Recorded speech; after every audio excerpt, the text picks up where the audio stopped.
Hi guys, Miss Plum here, and today we are going to continue preparing for your essay about imperialism or pro-imperialist versus anti-imperialist. What are the reasons that we should imperialize and expand our nation, and then what are the reasons that we should not? Now, on the last assignment, you looked at pro-imperialist. You looked at the document from Alfred T. Mahan, and he was the naval officer who wrote that we need a big naval power, and to do that, we need to spread overseas. Today, we have a different side of that. These people are not going to agree with Mahan. Before you start, you need two things. You need a pencil or a pen, and then you need this worksheet here. It should be a packet with the reading and then a chart and questions and then a place to write your paragraph. So you should have this. Okay, now what I want you to do is tear off your reading part, which is the first 2 pages, so that you can you can be able to answer these questions freely and not have to flip back and forth. These questions are going to cover both readings. So let's dive into those. All right, so first question we're going to answer is number 1, and we are dealing with this document called Manifest Destiny by Schurz, which is October of 1893, was written in that year. Before we start, I should tell you what Manifest Destiny is, if you don't know already. About in the 1840s, which is a long time before, 50 years before this document was written, America was starting to spread out from just the East Coast. They were starting to spread out to the West Coast, to California.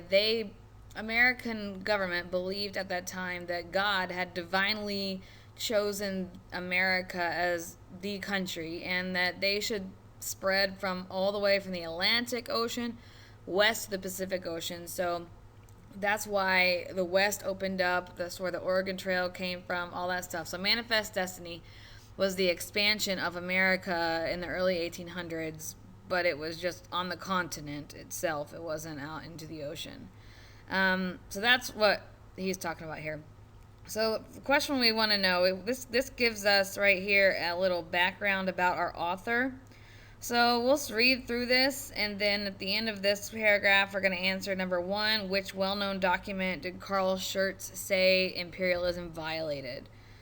So let's go ahead and read. Carl Schurz, a German immigrant, had a lifelong relationship with the Republican Party as a liberal Republican senator from Missouri from 1869 to 1875, and also serving as Secretary of the Interior. After his public service, he remained vocal up to his death as an editorial writer for Harp Week magazine. After his public service, he argued vociferously, which means very passionately, for social and political reform and against American imperialism. He opposed the Spanish-American War and denounced the annexation of Cuba, the Philippines, and Puerto Rico as unconstitutional and a violation of the principles of the Declaration of Independence. So imperialism, what document is violated with imperialism? Is right here. You can say the Constitution, because it's unconstitutional, and the Declaration of Independence. So this man, Carl Schurz, did not support anything that we did with Cuba or Philippines or anything because it violated the Constitution and the Declaration of Independence. That goes there for number 1.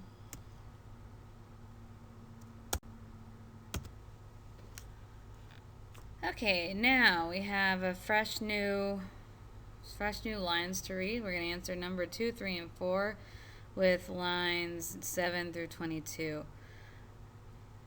So first of all, let's hit number 2. Let's read what question we want to answer first. And this is easy. Well, simple answer. True or false? Schurz is the author.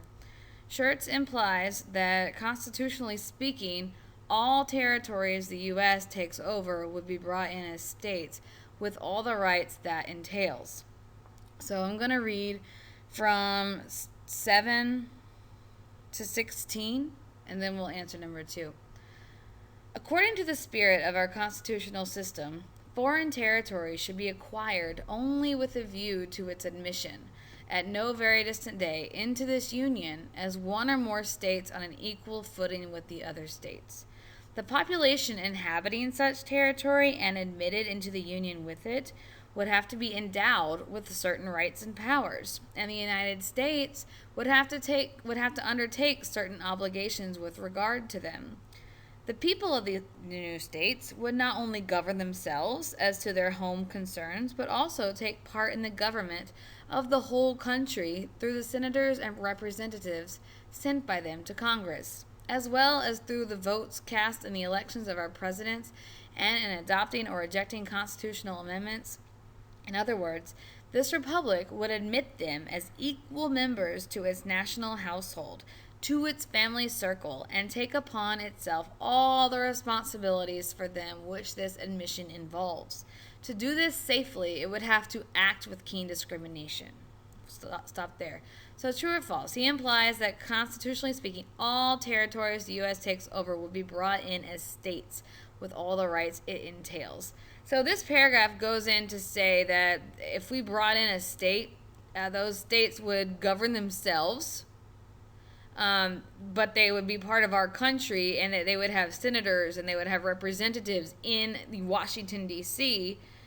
And then, so like Puerto Rico, say at that time we wanted Puerto Rico, according to Schurz, by the Constitution, we would have to bring them in as a state, and they would get senators and representatives, and they would get to vote for our president. So this is true. He does think that everybody would be brought in as states with all the rights that entails. Okay, number 3. What is Schurz's response to those who say we must take charge of an ill-governed and troubled country? So we're going to read lines 17 to 19, which are right here. We are told that unless we take charge of a certain country, it will be ill-governed and get into internal trouble. This is certainly no inducement. This republic cannot take charge of all countries that are badly governed. On the contrary, a country apt to get into trouble would be no desirable addition to our national household. So Schurz, in response to those who say we must take charge of an ill-governed and troubled country, he says, no, this republic cannot take charge of all the countries that are badly governed. We can't take all the bad people, all the bad countries, and fix them all. On the contrary, a country apt to get into trouble would be no desirable addition to our national household. So he's saying here, if it's an ill-governed and a troubled country, then why do we want them? We don't need them as part of our nation. They're not desirable. If they're apt and they have habit to getting into trouble and needing assistance, then we don't need them to bring us down, pretty much is what he's saying for number 3. Number 4. What is Schurz's response to those who say it is wrong to repel a country that wish to join us? And for this one, I'm going to look at line 20 to 22. We are told that the people of a certain country wish to join us, and it would be wrong to repel them. But the question whether a stranger is to be admitted as a member of our family, it is our right and our duty to decide according to our own view of the family interest. So, what does he say to those who say it is wrong to repel a country that wishes to join us? He says we still have a right to question. They're going to become a member of their family, of our family. So we have a right to question how they're going to affect our family. We have the right to say no. We have the right to ask our people to look at our family interest, to see if the people want that even to be a part of the family. And we have the right to say no. We don't have to accept every single person that comes, every single person that wants to come. Sorry. So that is number 4. Something like that from this paragraph. Okay, moving on to number 5. What is Schurz's response to those who say we need to imperialize or coaling stations, resources, or other commercial advantages? this should say we need to imperialize or take coaling stations, resources, and other commercial advantages. Sorry about that. Okay, so we're going to read through line 23 to 35 to find out what his opinion is on that. So he's against it. You know that much. But why? All right, starting up here. We are told that we need coaling stations in different parts of the world for our Navy. Also, if it be a small one, and that the rich resources of the countries within our reach should be open to American capital and enterprise. There's the argument. There is little doubt that we can secure by amicable negotiation sites for coaling stations which will serve us well as if we possess the countries in which we are situated. In the same manner, we can obtain from and within them all sorts of commercial advantages. We can own plantations and business houses in the Hawaiian Islands. In the American tropics, we can build and control railroads. We can purchase mines and have them work for our benefit. We can keep up commercial establishments in their towns, in fact. In their towns. So all this before we get to in fact, everything before is him restating the argument of the imperialists that say, hey, if we take over a certain country, we can have all these things. We can have railroads, plantations, etc. But then read what he has to say, and this is where your answer is going to be. In fact, we are now doing many of these things and all this without taking those countries into our national household on an equal footing with the states of our union, without exposing our political institutions to the deteriorating influence of their participation in our government, without assuming any responsibilities for them which would oblige us to forego the inestimable privilege of being secure in our possessions without large and burdensome armaments. Surely the advantages we might gain by incorporating the countries themselves in the Union appear utterly valueless compared with the price this republic would have to pay for them.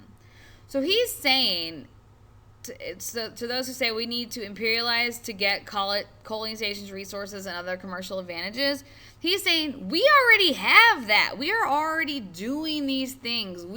Without having to take these places as states into our union, we already are having plantations and business agreements and gaining commercially and economically from these places. We do not need to take them over to get benefits from it. So there's no point. And he's saying that since we already have those situations, if we were to pay for a country, to pay for them, it would cost so much more than if we just worked amicably with them like we already do. We don't need to take them over. So something after in fact to here, put that in your own words to answer number 5.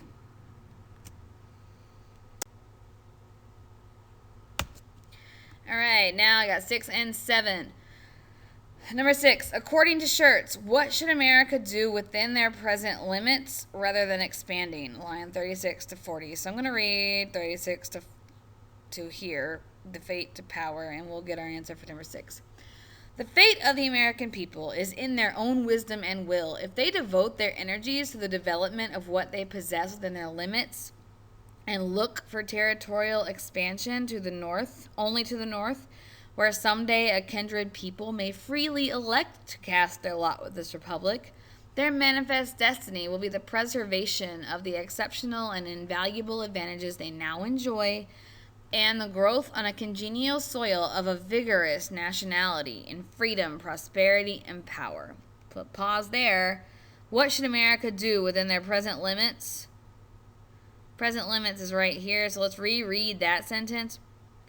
If they devote their energies to the development of what they possess within their present limits, and blah, blah, blah. So Schurz is saying, Americans, stop looking outwards. Look inwards. Look at what you already possess. Devote your energy to develop that. Give your energy to make America within the current boundaries better. And because America wasn't perfect at this time, work on perfecting it. Work on making it better rather than trying to go get more territories when we aren't ready for it. Number 7. According to Schurz, what will happen in the end? What will happen if in the end America does begin to imperialize and expand into the tropics? For this, I'm going to read line 40 to 43.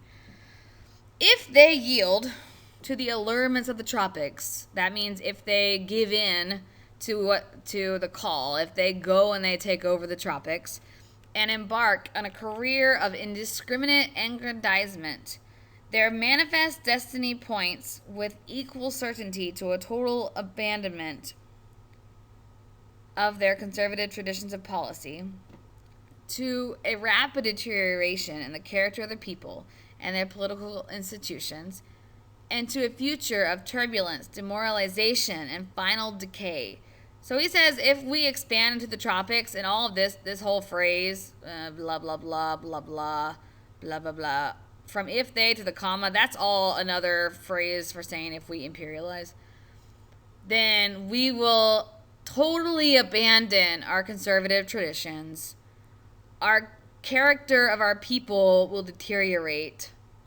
We will have a future of turbulence, demoralization, final decay. So basically, our whole society, as our whole American society, will decay if we actually do expand, is what Schurz's opinion is.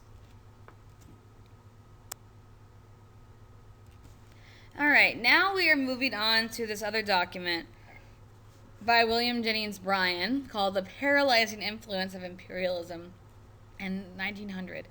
This was written 7 years after the document you just read by Carl Schurz. And if you look at the title, Paralyzing Influence, paralyzing, meaning imperialism is going to not have a good effect. It's paralyzing your body. It makes your body not be able to move. Imperialism imperialism would paralyze America, where it wouldn't be able to do anything. It would ruin America. That's what he is going to say, and we're going to look at his reasons. So first of all, we need to read his little introduction, and I have one question from the introduction. Number 8, on what grounds did William Jennings Bryan oppose the Spanish-American War? So let's read about him. William Jennings Bryan, a 3-time Democratic Party nominee for President of the United States in 1896, 1900, and 1908, was an outspoken critic of an American imperialism, even though he supported the U.S. declaration of war against Spain in 1898 on humanitarian grounds. Although a near pacifist, he volunteered for military service during the war and was selected colonel of a Nebraska militia unit, which did not see combat or deploy overseas. Bryan's 1900 presidential campaign focused on his opposition to the acquisition of the Philippines and to the economic policies of the McKinley administration, which Bryan viewed as favoring the wealthy classes and as antithetical to Jeffersonian democracy. So the question is, why, on what grounds or why, did he oppose the Spanish-American War? And up here in line 46 talks about Spain, U.S. declaration war against Spain. So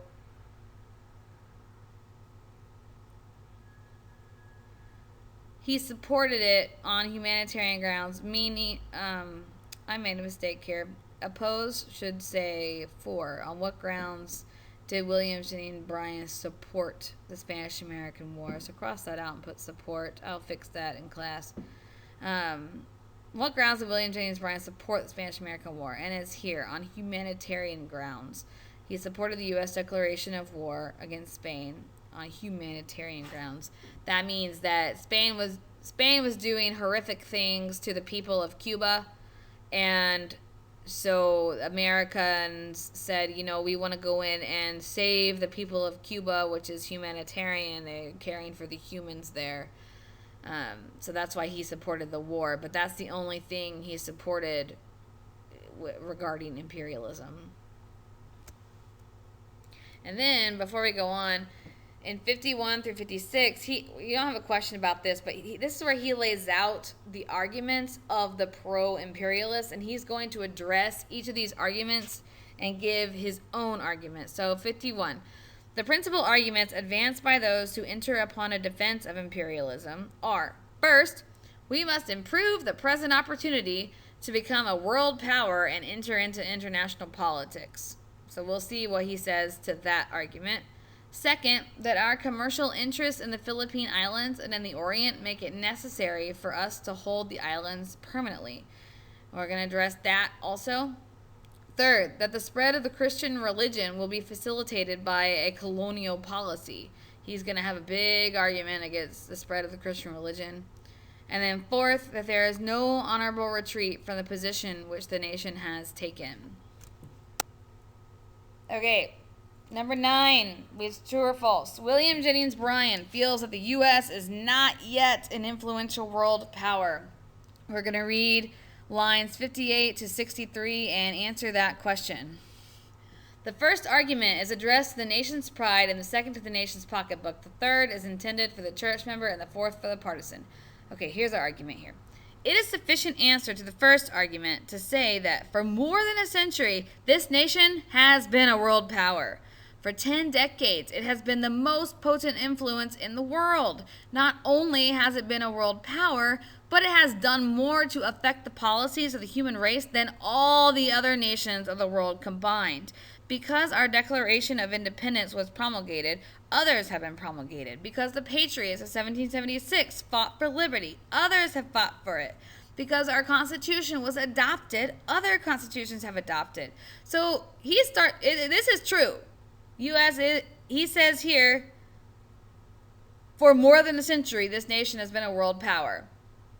So that's true right there. And influential, yes. He says his examples are when we made our Declaration of Independence, other countries made Declaration of Independences, like France. When our patriots fought for liberty, others fought for it, also France. Because our Constitution was adopted, other constitutions have been adopted. Example, India, England, etc. Number 10, we set an example, pretty much, for the rest of the world already at this point in 1900. So this is true. Number 10, true or false. Bryan disagrees with the idea of needing to own people in order to trade with them. So 64 to 73. Does he disagree? True or false? He disagrees, true or false. This is the commercial argument. So this is the second argument he addressed. It is based upon the theory that war can be rightly waged for pecuniary advantage and that it is profitable to purchase trade by force and violence. The Democratic Party is in favor of the expansion of trade.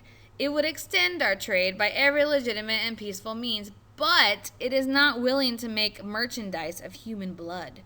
It is not necessary to own people in order to trade with them. We carry on trade today with every part of the world, and our commerce has expanded more rapidly than the commerce of any European empire. We do not own Japan or China, but we trade with their people. We have not absorbed the republics of Central and South America, but we trade with them. Trade cannot be permanently profitable unless it is voluntary. When trade is secured by force, the cost of securing it and retaining it must be taken out of the profits, and the profits are never large enough to cover the expense. Such a system would never be defended but for the fact that the expense is borne by all the people, while the profits are enjoyed by a few. So he disagrees with the needing to own people in order to trade with them. This is true. He specifically says it is not necessary to own people in order to trade with them. We don't own China, Japan, Europe, but we trade with them, fine. Same with Central and South America. He says to trade by force would actually cost more than to trade by people who are voluntary. So this is true. He disagrees with the idea of needing to own people in order to trade with them. Okay. Number 11, according to Bryan, who would profit from imperialism? On the other hand, who would be burdened by imperialism? So this is a two-part question. The first part we are going to find up here. The second part we are going to find down here. So the first part, imperialism would be profitable to the army contractors. It would be profitable to the ship owners who would carry live soldiers to the Philippines and bring dead soldiers back. It would be profitable to those who would seize upon the franchises, and it would be profitable to those officials whose salaries would be fixed here and paid over there. But to the farmer, to the laboring man, and to the vast majority of those engaged in other occupations, it would bring expenditure without return and risk without reward. Farmers and laboring men have, as a small rule, small incomes, and under systems which place the tax under consumption, pay much more than their fair share of the expenses of government. Thus, the very people who receive least benefit from imperialism will be injured by the most by the military burdens which accompany it.